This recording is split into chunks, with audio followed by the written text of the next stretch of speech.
So welcome to Tribute the 23rd Mission. My name is Shaun Weaver. I will dispense with any other introduction because that's not important. I'll ask you to bear with me for just a little bit because it's been a while since I've done this. And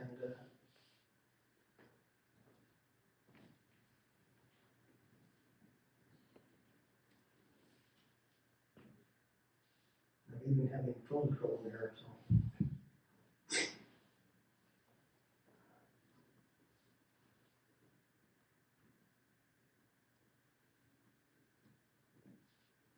My interest in World War II began late at night listening to my father telling his war stories.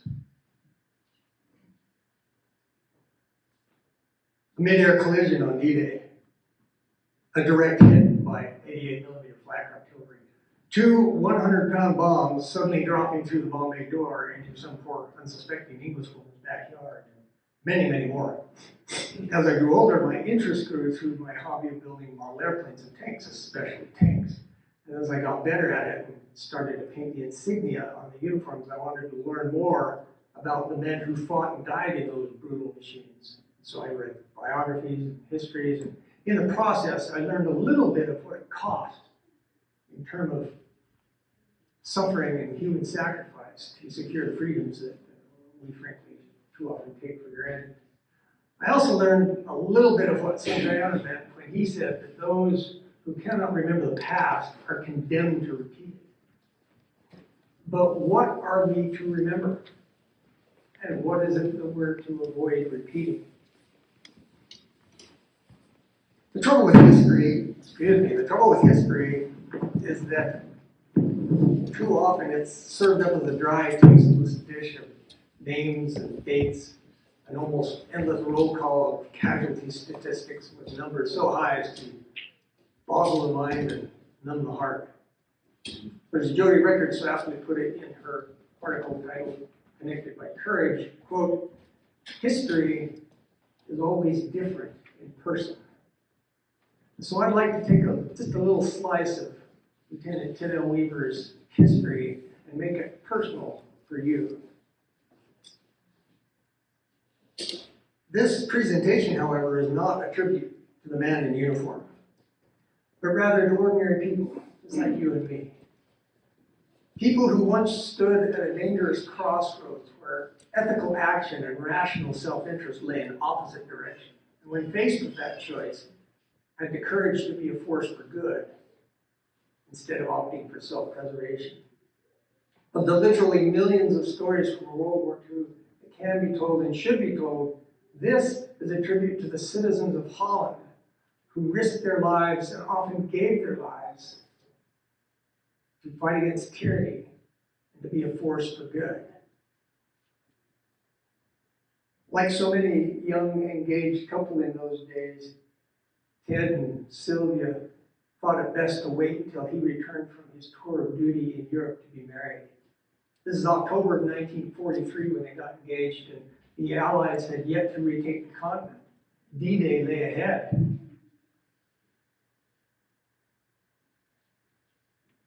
So many uncertainties. So many young men who would never return home to their sweethearts. That Christmas, Sylvia's father, Thomas Henry Morey, purchased a sterling silver ID bracelet that had the Army Air Corps wing and shield emblem on it, and Ted's name and serial number engraved. The idea was that Sylvia would ship it to him after he got settled in overseas. Well, Lieutenant Weaver finagled that surprise Christmas Day visit to the Morey home in Salt Lake City. So Sylvia was able to give Ted that bracelet in person.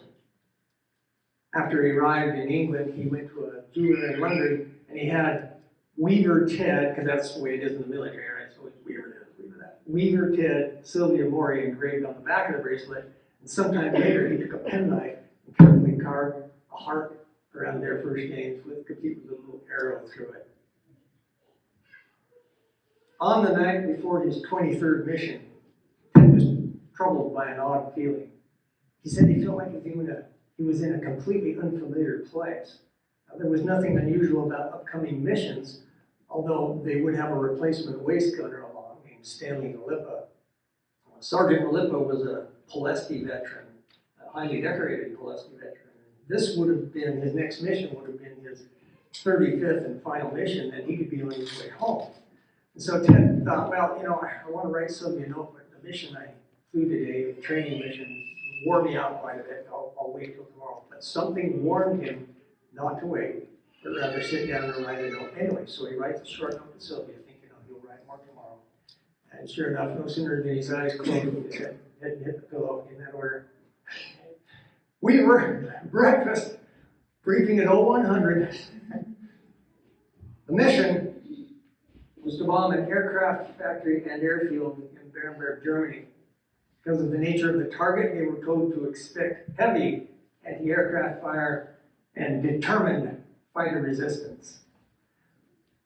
Over 1,000 Allied aircraft would be in operation over the continent that day. That's nearly 10,000 men in the air. Imagine that.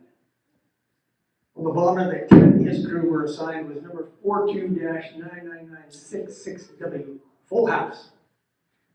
She was not Ted's favorite ship. He was a little leery of the fact that Full House had taken a direct hit by 20mm flak in the starboard, the right main wing spar, and even though it had been repaired and reinforced, that made him a little nervous. And he just didn't like the way they handled it. Well, despite that and some other equipment issues, Ted and his crew took off from ship to England, formed up with the 68th Squadron of the 44th Bomb Group, and headed out over the English Channel for Germany. It was July 7th, 1944. As they approached the target over Germany, they ran into the usual anti-aircraft flak, but none of it was very close. After making the final turn at the initial point, preparing for the bombing run on the airfield, all of the instruments between Ted and his co-pilot suddenly exploded as German BF-110s and ME-410s and 210s diving out of the sun opened up on them with machine guns, cannon, and rockets. The cockpit was all shot up. The instruments between Ted and the co-pilot were blown away. There's hydraulic fluid all over the rudder control panels.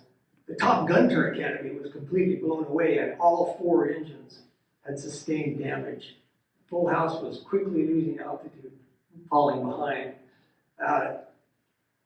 The bombardier came up into the cockpit and asked to borrow Ted's pocket knife because the navigator had been wounded in the ankle. His insulated flight suit and boot had to be cut away so he could dress the wound. Ted had to undo his parachute leg strap to get the pocket knife. And as he did it, he instructed the bombardier to try and drop their bombs as close as they could to the lead plane smoke marker.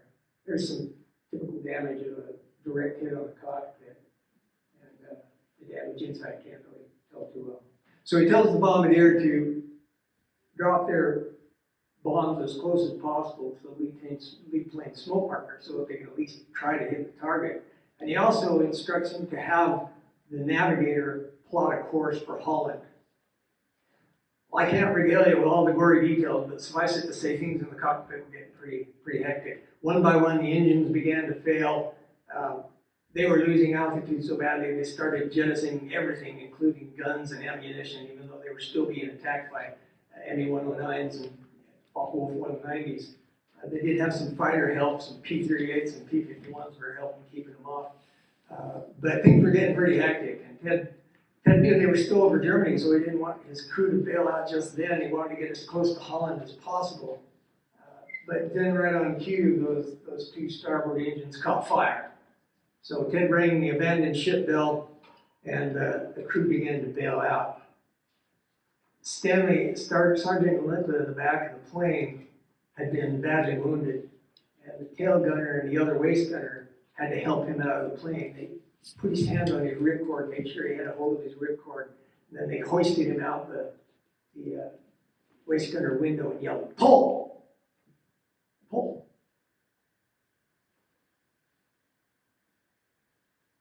He never did. Sergeant Stanley Nalipa on his 35th and final mission became the first casualty. co-pilot got a little bit excited, and let's just say that after a short delay, Ken and the flight engineer, Joe Gnotic, had to throw him out the bomb bay door. The engineer jumped out, Ken prepared to follow. When he saw his parachute leg strap swinging loose, he forgot to refasten it. So he's hastily refastening that leg strap, and he realizes he's got one more duty to perform. So he returns back to the cockpit, and he sets the autopilot to make the plane stall. And this was to help the plane be destroyed instead of belly landing, because they didn't want any classified equipment, such as the Norden bomb site, to be salvageable by the Germans. And as he did that, he noticed the altimeter of the plane read 450 feet. So he moseyed on back to the bomb bay door and dived out head first. Then, as instructed in training, he counted slowly to 10. 1, 2, 3, 4, 5, 6, 7, 8, 9, 10. Nothing. So he pulls the ripcord all the way out of his parachute, throws away, and finally the parachute opens. Now, his horizontal velocity exceeded his vertical velocity. So when that parachute opened, it was like a drag chute. And he started to swing like a pendulum, and he swings up this way. He looks over his shoulder just in time to see Full House explode at treetop level.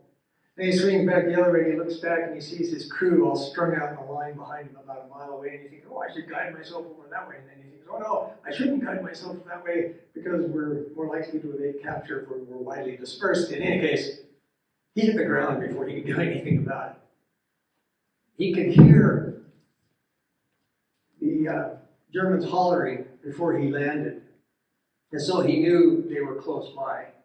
So as soon as he got down, he did something that he had been trained not to do in all of his evasion training. And that is, he took off his flight suit and his parachute, and he just left them where they were. He'd been trained to hide them somewhere so that the Germans wouldn't be sure exactly where he came down.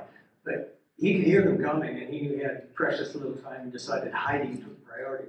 So he headed off into the corner of the field. He was in wheat that was about 2.5, 3 feet tall.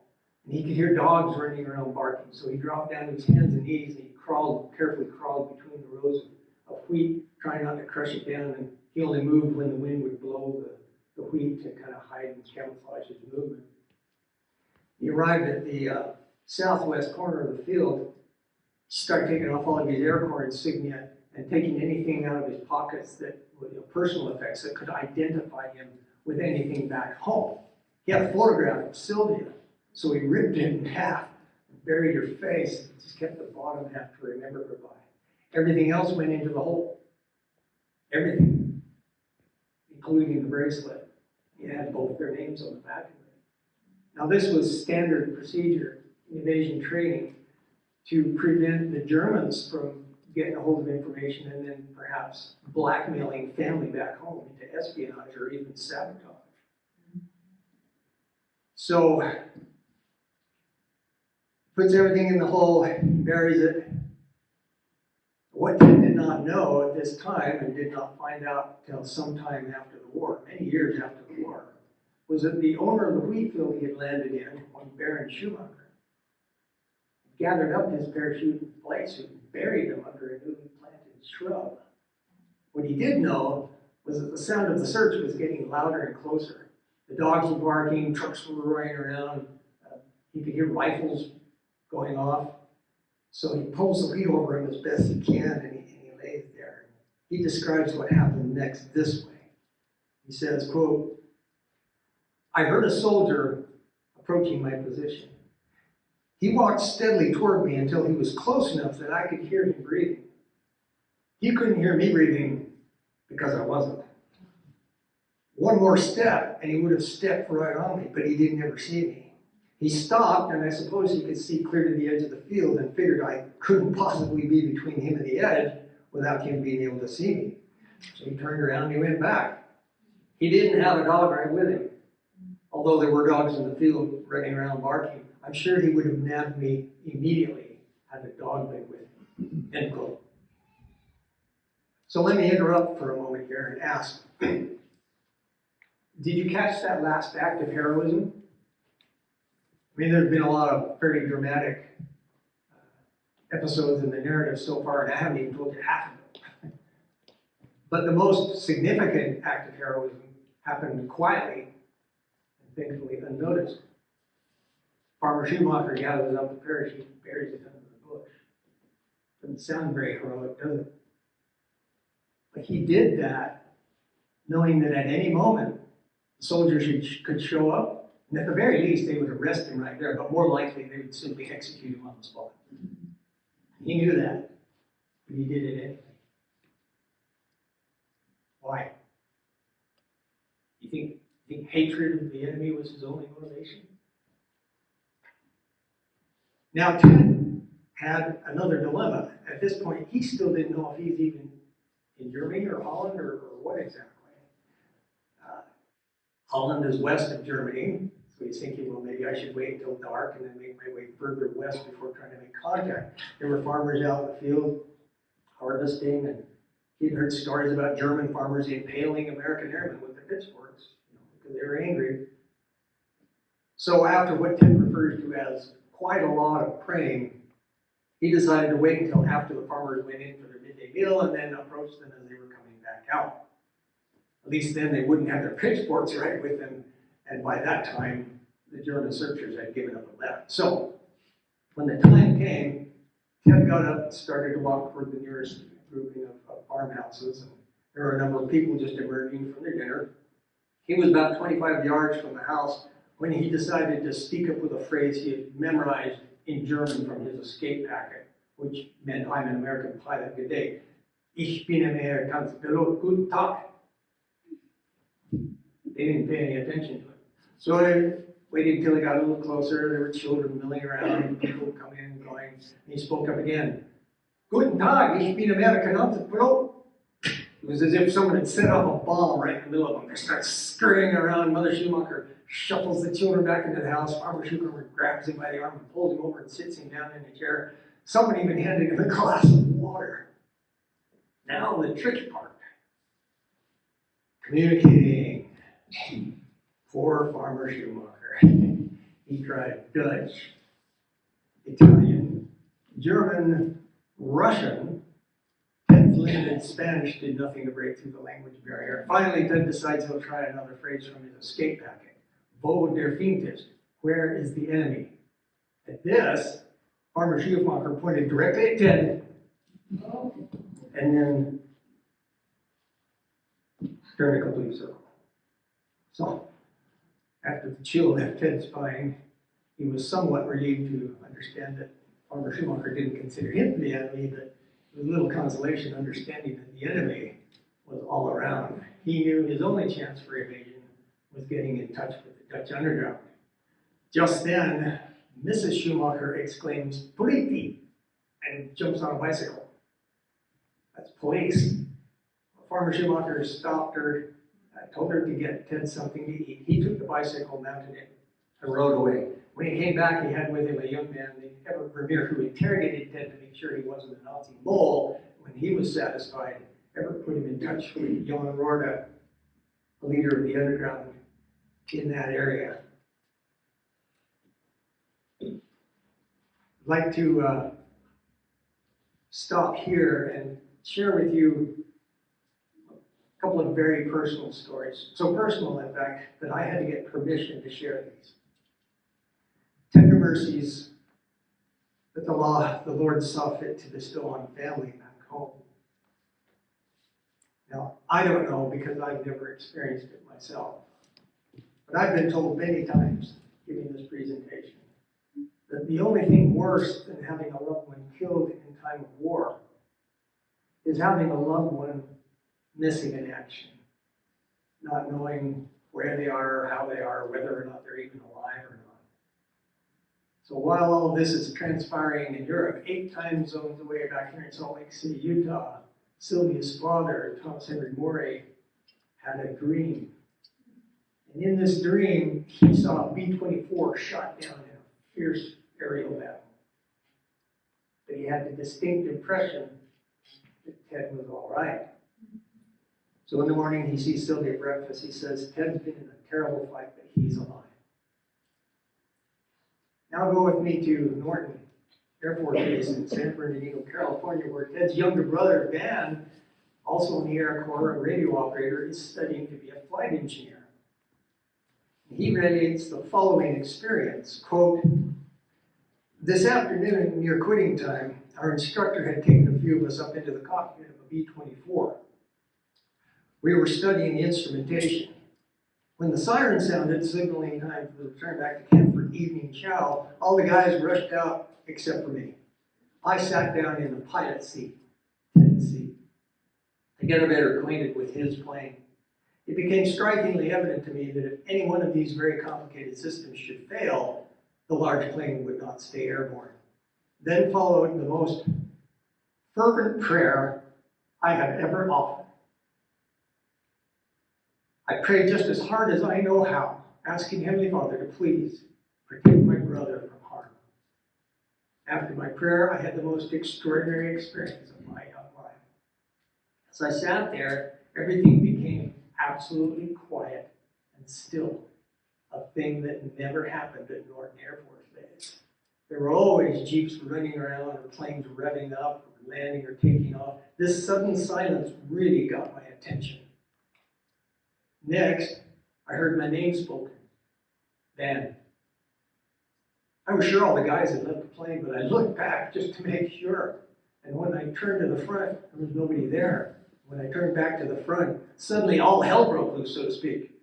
I saw from about 2 o'clock high a German fighter plane coming straight at me with guns blazing, machine gun bullets smashing through the windshield, breaking things up pretty bad in the cockpit and hitting the co-pilot. There was an explosion in the instrument panel. Chunks of metal were flying all around. This cannot be happening, I thought. We're in Southern California. And yet it seemed so real that it left me trembling afraid. After that, things became quiet again. And then I saw Ted standing straight and tall, right beside me on the flight deck. I heard the words spoken, "Ted will be all right." And I felt an assurance that the Lord had things for him yet to do in this life. I then became enveloped. It was an overwhelming feeling of peace and comfort. I'd never known anything like this before, and I haven't since. This marvelous feeling lingered, and I sat there basking in it for about 2 minutes. And I was suddenly dumped back into the real noisy world. End quote.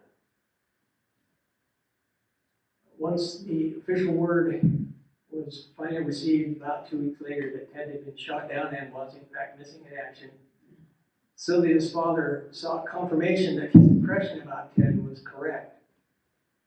And the response he got to that supplication was another dream. And in his second dream, he saw Ted wearing a dishcloth like an apron, standing at a kitchen sink doing dishes. But there was a troubling detail. In the second dream, Ted wasn't wearing his uniform. The reason Ted wasn't wearing his uniform was because it was Jan and Reen Rorda's home, where Ted would stand his first night in Holland, wearing a dishcloth with an apron, doing the dishes, having just had dinner with the Rorda family.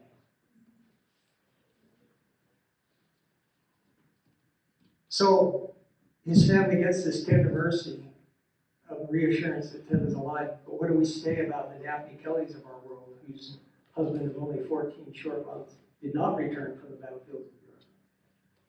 All the Gold Star mothers whose fervent prayers were answered with a flag-draped casket. Or worse, silence, missing in action. Sergeant Malipa had a mother. Perhaps we can only echo Van's assurance that for those who survive, the Lord has something yet for them to do in this life. And for those who do not, who pass on, that their mission in life is completed. My father had many rescuers. Time will not allow me to tell you all of their stories, so let me just highlight a few of the many people who, like Baron Schumacher, stood at a dangerous crossroads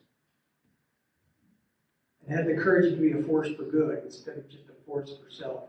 I want to bring your attention to an important fact that's true of all the rescuers who helped Ted and all the many Allied servicemen like him. Jan Rorda wasn't just some young, bold adventurer out playing spy games. He was a husband, a wife, he had 3 children. He was a respected member of his community, a school administrator, later became a university professor, general secretary of the Dutch Teachers Association. He was a respected member of his community. In short, he had a lot to lose by bringing Ted into his home. Ted was not the first, nor would he be the last person to benefit from the royal family's bravery.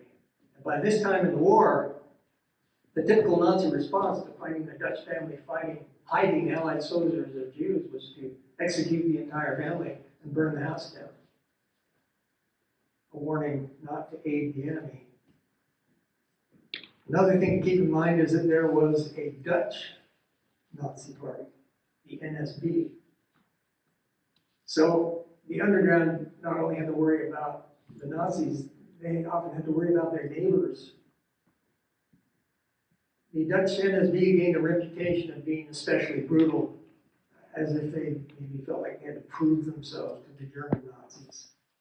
In fact, it was a Dutch soldier who was a volunteer in the Landsturm Niederland SS who bragged about killing Ted's co-pilot, Bart Schamberger, when he landed. Lieutenant Schamberger, the second fatality of Ted's crew. Well, after Ted had arrived at Lourdes, after just a few days, the Germans raided the home in the middle of the night. And they were searching for that American pilot that they knew had come down in the area and they had not captured. Lourdes had a very clever hiding place prepared in their home. Maybe you've seen in an older house a colonnade that separates two rooms. Some of them are thicker than this one. And Jan had cut a hole in the top of the colonnade, giving access to the space between the walls where 2 or 3 adults could hide. And this was evidently a very common hiding place in Dutch homes until the Germans discovered it. And anyway, that's where Ted hid when the Nazis raided the house. And not long after that, Jan had to go on a business trip, and he was on the train. He overheard a woman talking to a Dutch Nazi, and he was boasting that they knew where, well, she was asking him if they knew where the American pilot was that came down that had never been captured. And he was saying, yeah, we know where he is. We're going to pick him up any day now. So even though Jan believed he was just bragging, he got off the train anyway and went straight back home and made arrangements to move Ted right away to another town. So after a couple more moves and several more close calls, including morning raids by Nazis, a member of the Dutch underground informed Ted that arrangements had been made to get him back to England. Up until now, Ted had traveled by bicycle or by foot, but because he needed to travel by train now, even though it was much more dangerous, he would be escorted by 2 Dutch policemen who worked with the underground. Jan had equipped Ted with a forged passport. It was on authentic passport papers, and then they just forged the rest of the information. It identified him as a, right now you can't see it, Dorfstadt, there it is, a deaf and dumb tailor, which was convenient because he didn't speak any Dutch. Deaf mutes weren't that uncommon in Europe in that time, but he still was warned to be leery and careful of Gestapo checking his ID and then doing something to try and surprise him or fake him into revealing that he could hear.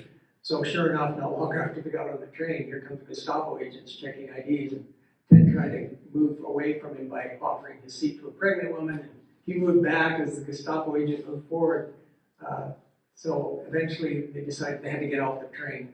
And even though it wasn't their stop, they got off, waited for the next train, and got back on. When they arrived at the town of Hengelo, Ted was handed off to a gray-haired gentleman who led him to a lovely suburb and a home on an oak-filled boulevard, where a young lady let him into the front room, and Ted was greeted by the alarming sight of a console radio turned on and visible from the street through the front window. Alarming because Ted had been told that only Germans, or only people who collaborated with the Germans were allowed to keep their radios. When the young woman starts to chatter away at him in Dutch, he uses the now well-worn phrase, "Nicht verstehe, ich bin Amerikaanse Pilot." The young woman panics and runs out of the room. Ted panics and starts looking for an escape route out of the house. Not long after that, another young woman comes in and says, "They tell me that Sie are not Dutch Unterwerp with a distinct German accent. Okay, what do? You've been in Holland a little over 2 weeks now. You speak no Dutch, and now you're faced with the choice of trusting your life to a total stranger with a German accent, or taking your chances out on the street alone. On the other hand, Ted had shown up, a total stranger, on 5 Dutchmen's front steps, and they had given him shelter, even if only for a short time, despite the great risk to them for sheltering him. What was it in the character of these people that made them choose ethical action over rational, even justifiable self-interest? Would I demonstrate this kind of character in a similar crisis? Or would I shut my door saying, I can't put my family at risk for a stranger? In his book, The Heart Has Reasons by Pilgrim Press, Mark Klempner set out to study how these Dutch rescuers could remain committed to making a difference despite the horrific consequences. He wanted to find out what was it that made these people so different from the, as he described them, superficial, materialistic, self-serving, unethical people he had associated with in the music industry in LA. If I were to sum up the conclusions of his book with just one quote, it could be this one expressed by Otto Springer, a Dutch rescuer. Quote, "The hand of compassion was faster than the calculus of reason." End quote. How do we develop this kind of compassion? Mr. Klempner suggests that we can begin by learning about people who have made difficult choices that we too can make. Choices that help us become more human. Too much of what I see in our society and our culture leads to diminished humanity, sorrow, unnecessary suffering. As it says in The Heart Has Reasons, if the rescuers could remain committed to making a difference while under the boot of the Nazi regime, we certainly have something to learn from them about taking a stand against injustices, maintaining an open heart, not giving up or giving in. The Dutch didn't just suddenly develop this courage and compassion the day Germany invaded Holland. We would be wise not to wait for a crisis to see if we have these attributes in us. So, the young woman with the German accent tells Ted that her name is Mimi. She is indeed German and worked with the resistance in Germany until she had to flee to Holland. When Ted tells Mimi he's an American pilot headed back to England, she said, no way, sorry, it's not going to happen. All of their contacts with the underground had been disrupted after the D-Day invasion, and so the stolen German uniforms and the stolen German staff car that they used to use was no longer available. And that he would in fact have to be moved back north to a tent where they could hide him. She explained that the console radio was there because the Dutch family had Austrian ancestry, and so they were allowed to keep the radio since they had Austrian blood in them. She also divulged that there was a Russian soldier hiding in the home named Arkady Petrov who'd escaped from a German POW camp for the second time. And the gray-haired gentleman who had brought Ted to the house was a Frenchman, and she asked Ted to please not divulge to him that she was German, as it would greatly disturb him. So here you have this Dutch-Austrian family that's taken in German, Russian, and French resistance fighters, and now an American. You want to talk about diversity? You want to talk about charity, courage? Well, the next day, Mimi informs Ted that he's being moved back north. So with the help of the Frenchmen and others, Ted ends up at the Torney residence, where he will only stay temporarily until a more suitable home can be found, as there is no real hiding place in the tiny little upstairs apartment and no real escape route. The Torneys were already providing refuge to a young Jewish woman, and she would be the mother's helper when the baby was delivered. Mrs. Torney was 8 months pregnant. Ted stayed with the Torneys for about a week and was frequently visited by members of the underground, especially a young man named Hank Weinreich, who seemed to be a leader of sorts. And Hank learned in these visits that most of the resistant members were related to each other in one way or another. In fact, in his book, Requiem for the Resistance by Bloomsbury Publishing, Hermann Friedhof says that this was true of the vast majority of the resistance cells in Europe. Small independent groups of people doing what they could to resist tyranny. He says that, quote, contrary to the popular belief, the resistance began with the people of Europe's occupied territories. It was not initiated by the Allied Secret Service and only fed by them spasmodically. Armies, navies, and air forces could not help us. We had to face Nazism alone, decide what could be tolerated alone, assess alone the practical possibilities of action, and face the consequences alone. This was the context of our defense of human dignity and human values. End quote. When a home was found, and the time came for Ted to leave the Torneys, Mrs. Torney hugged Ted goodbye with tears in her eyes because she was concerned for his sake. What was it in the character of these people that evoked such compassion, bravery? I note here that just a few weeks later, the Frenchman and his entire family were executed in their house. Ted never even knew his name. The next refuge for Ted was the von Egmont family. Adrian and Anne and their little children, Kos, 9, and Henny, just 3 years old. The children were never told that Ted was hiding with them. He hid in the attic above the single room they shared with their parents. What they did not know, they could not accidentally reveal. So the only time Ted could come out of his very tiny, very cramped hiding place was in the evening after curfew when the children had gone to bed. This family spoke no English. Ted still spoke very little Dutch. So Hank provided him with a Dutch to English grammar book, and he had to figure it out backwards. And eventually, since the habit of Dutchmen who had died under, they call it, were in hiding, would come out on Sunday and go to church, Ted would come and visit the family on Sundays, and they'd sit in the kitchen with little Hetty on Ted's knee, and they'd converse in Dutch, and this is how Ted practiced the language. Ted became Uncle Pete. Uncle Pete became a regular visitor at the von Egmonts. Well, one sunny day, when Ted was trying to get some sunshine on his face, out the attic window, little Henny saw him from the backyard. She was playing in the backyard. She sees Uncle Pete up the window, so she marches straight in the house, and without a word, her mother charges right up the steep ladder-like stairs and gives Uncle Pete a big hug. Even though she was only 3, she never revealed to her brother Kos that Uncle Pete lived in the attic. She visited Ted many times after that, despite being prohibited from climbing those steep stairs. She was indeed a very bright spot in his long days.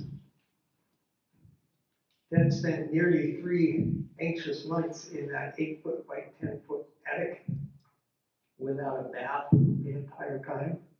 Anxious because there was no real practical escape route out of the house. Anxious because he knew what would happen to that little family if he was discovered hiding in their attic. Hank provided some relief from the monotony of living in an attic by enlisting Ted in underground activities such as cleaning and repairing weapons. One of Hank's jobs was to procure food ration stamps and ID blanks so that people in hiding could be provided for and to help the hosts that were hiding them. One afternoon, Adrian von Egmont came home, rushing home. He came to the attic with a couple of Sten machine guns. He asked Ted to help him get them cleaned up. He had ammunition. Once Ted got them cleaned up in operation, Adrian loaded one of them, hands it to Ted, and said, "We got to leave town right away." Over 1,000 German soldiers were rounding up all the the men in the towns aged 15 to 65 to go to the front lines and dig tank traps.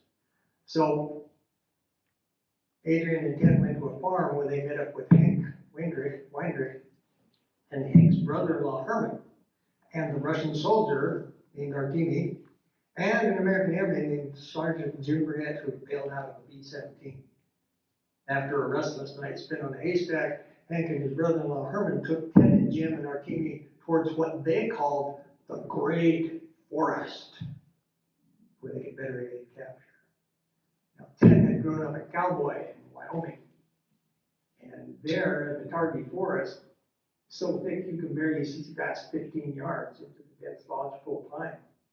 Ted had heard of the famous Black Forest, and he had something like this in mind when they arrived at an orderly row of trees, backed by a row of bushes and a ditch. The Great Forest?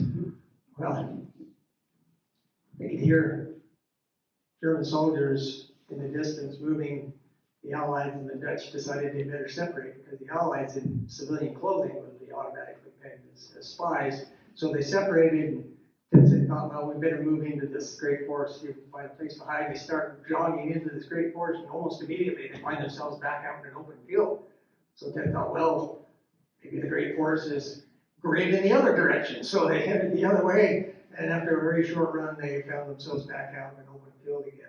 The Great Forest was a cultivated stand of trees. Now let's go to the cultivated land. Let's skip the cultivated stand of trees, sorry. Cultivated stand of trees, 75 yards by 25 yards. And that was the Great Forest. Well, it was October. There were no leaves on the trees, so Ted and his allied partners decided that there was grass in the irrigation ditches. That was the only practical place to hide, so they moved back up to the corner of the field and hid their weapons and then lay down in the water, in the grass, in the irrigation trenches. Ted, Jim, and then Artemi, north to south. And the Germans started raking the stand of trees with machine gun fire.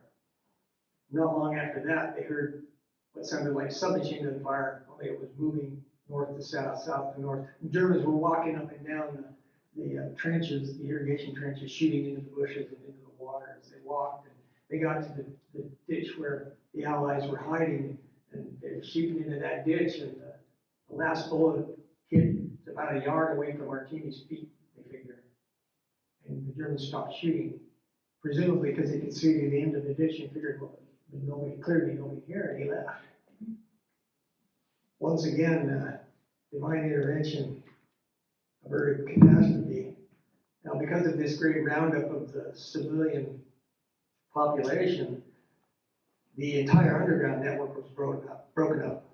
And for nearly 3 weeks, Ted and Jim and Artemi had to hide out in the woods. They were on their own. They slept in an abandoned root cellar at night, spent their days watching and trying not to freeze. By now it's November. Finally, contact with the underground was reestablished, and Artemi went off with a Russian-speaking friend at Yale. Ted and Jim were offered a place with a family right in the center of a nearby town, though they were warned that the location was dangerous. So Ted and Jim went to live with the Van Hartens in Iredell, and they soon learned what was meant by dangerous location. Van Harten home was right next door to a German army motor pool with about 25 German soldiers. Right across the street, we got the local German Nazi, and just down the street, a German military police officer. That wasn't enough. About 80 yards behind the house, there was a railroad track that was regularly bombed by the British. Now, the Van Hartens delighted in defying German authority, so they kept chickens and pigs they weren't supposed to have, and with Ted's help, they even pirated electricity that they weren't supposed to have. Now, if anybody had a justifiable reason for not hiding soldiers in their homes, it was the Van Hartens. This courageous refusal to succumb to self-preservation continued despite the evidence of dire consequences that hung over their heads. Not far from where the Van Hartens lived, a widow and her daughter were executed on their front lawn alongside the 2 Allied servicemen they were hiding. And of course, their home was burned down. Up to this time, Ted had been cutting his own hair, and he was starting to get a little raggedy looking. So it was decided that he needed a proper haircut by a barber. So Ben Harton's youngest daughter, Vinnie, escorted him to the shop so they would look like a young couple out for a stroll. Just down the street to a local barber shop where he sat down and a hot towel was immediately applied to his face. Well, just then the local Nazi and his beard walked into the shop and sat down in the chair right next to him. So the barber took care of him first, and as he's cutting his hair, this Nazi starts to brag about the American airman who's hiding in town. They know where he is. They're going to pick him up any time now. They're just waiting for the best opportunity to catch him in the underground as he can. Towel on Ted's face grew cold as the barber cut, and the Nazi bragged. I'm sure other parts of Ted grew cold as well, but finally the haircut was done and the Nazi was gone, and Ted was able to get his haircut. Turns out that it was just bragging, luckily, fortunately. It was during Ted's stay with the Manhattans that he learned about the fate of Hank Weinreich and his brother Herman.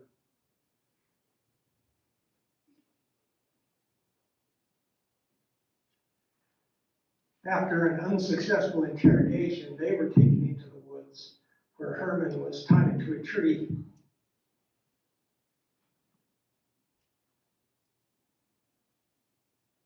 And while his brother-in-law Hank watched, Herman was used as target practice, trying to induce Hank into revealing the names of his local underground members. Hank reported that Herman's body was so destroyed that it was unrecognizable. Hank was released in the hopes that he would lead the Germans back to his underground cell, but luckily he got word to all of his members, and all of them were able to go into hiding, and none of them were captured. So Hank took a new name, moved to another town, and continued his resistance activities. Just think about that for a minute. The Germans had long suspected Jan Rorga of being a leader of the underground, and that his family was involved in resistance activities. And finally, one day, well, they had arrested him many times and interrogated him many times, but to no avail. And finally, they caught him hiding an Allied serviceman. So they hauled him off to Gestapo headquarters and put Reen and the two children under house arrest with a 24-hour guard. Well, Reen was as wise as she was courageous. She figured out that the guard walked a regular route at the exact same time, got the kids to go out the basement windows to go stay with different relatives, and she got out too, and they all escaped. Somehow, Jan overheard that she'd gotten away, and he knew he didn't have to worry about them, and so he never revealed anything about his underground contacts. Now, Jan never would talk about what they did to him in those interrogations, but he did not reveal any information, so he was condemned to death by firing squad. In April of 1945, as the Allies moved into Holland, bombing raids on targets right in the town of Nagerdal forced the Manhattans and many of their neighbors to evacuate their homes. So local farmers took them in. But then when the ground fighting started to get close, the Canadians were coming in. It became apparent that they needed to seek shelter in something more substantial. So 33 of them sought shelter in the basement of this villa that they called the castle. It had some pretty substantial concrete walls. There was already a number of German Luftwaffe cadets and pilots there, using it as a fortress under the command of an infantry major. They'd all been issued rifles because there were no planes for them to fly on. Well, these cadets were just 18 years old, and they didn't want to fight, they just wanted to learn how to fly. So eventually the Dutch were able to convince them to not only let them shelter there, but they convinced the Germans to surrender.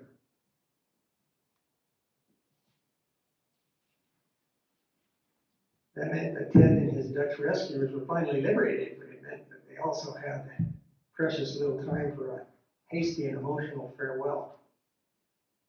Meanwhile, up north in Ter Apel, Jan Rorga was being marched to his execution. They're marching down the road when up the other direction comes the Canadian Army. just in time to save Jan from the firing squad. For his role in the Dutch resistance, Jan received this commendation from General Dwight D. Eisenhower. And in 1996, the Holocaust Museum in Israel, Yad Vashem, added the names of Jan and Rien Rorda to their official list of honored rescuers. April 17, 1945, the long silence in Salt Lake City was broken when Sylvia received this telegram from Ted, still in Europe. It read, "Darling, keep smiling, all well and safe." Germany surrendered while Ted was crossing the Atlantic in a ship. He arrived in Utah on May 8th. Ted and Sylvia were married in the Salt Lake LDS Temple on May 31st, 1945. In his book, The Heart Has Reasons, Mark Klinkner asks, quote, "Though the world's great spiritual teachers and traditions have called us to it, how many people are prepared to lay down their lives for others?" End quote. Again, I ask, how do we measure up to this standard of moral courage and compassion? Studying the rescuers is a window into the past and can be a vision for the future. When Mr. Klinkner asked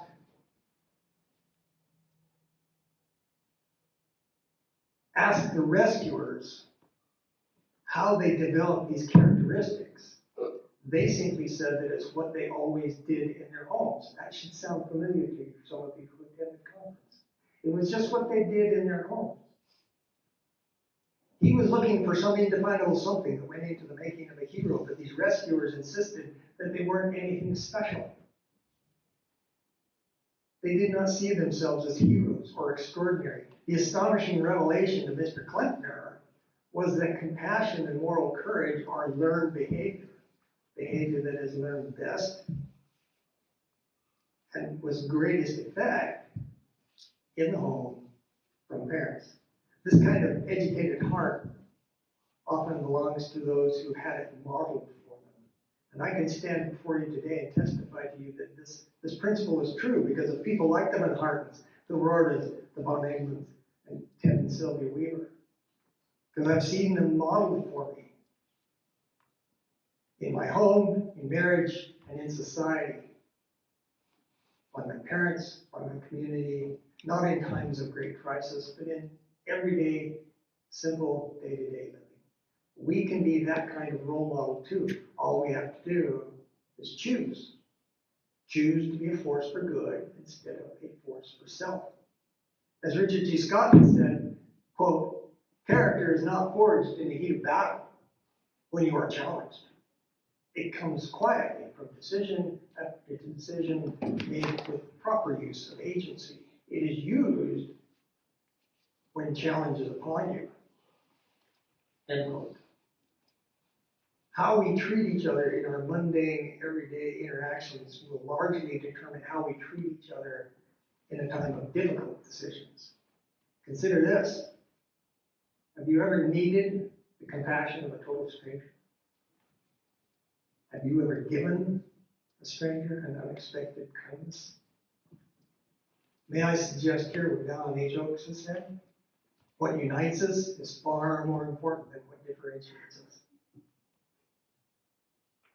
In 1974, Jan and Rien were here visiting Ted and Sylvia in the United States, visiting their family. I was 14 years old. This was their second visit, actually. Dad brought Jan to my room to see my model collection. I was happily showing off how I could paint the tiny little insignia on the soldiers' uniforms. When Jan picked up a model of a German Sturmscharführer of the SS that I had painted in detail right down to the swastika armband. He's back there. You want to see him. He looked at it for a long moment. And I began to worry that he was offended at the sight of it, but he wasn't.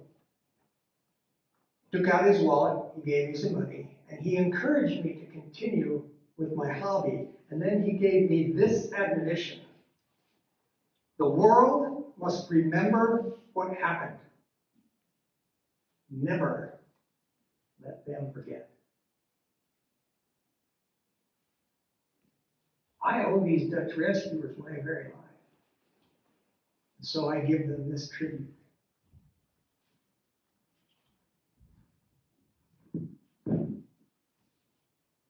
Okay, one last short story. I promise, short story. Short. Farmer Schumacher had a son-in-law.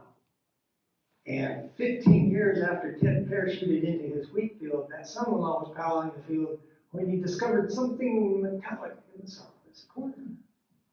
After 15 years of hiding in the Dutch underground, Ted and Sylvia's bracelet, their precious circlet of silver, was finally liberated. God bless America. Heaven knows we need it. And God bless each and every one of you in all of your efforts, both great and small, to make a difference in this world, to be a force for good, and to rise to the full stature of our mutual humanity and divine heritage. Thank you very much for coming.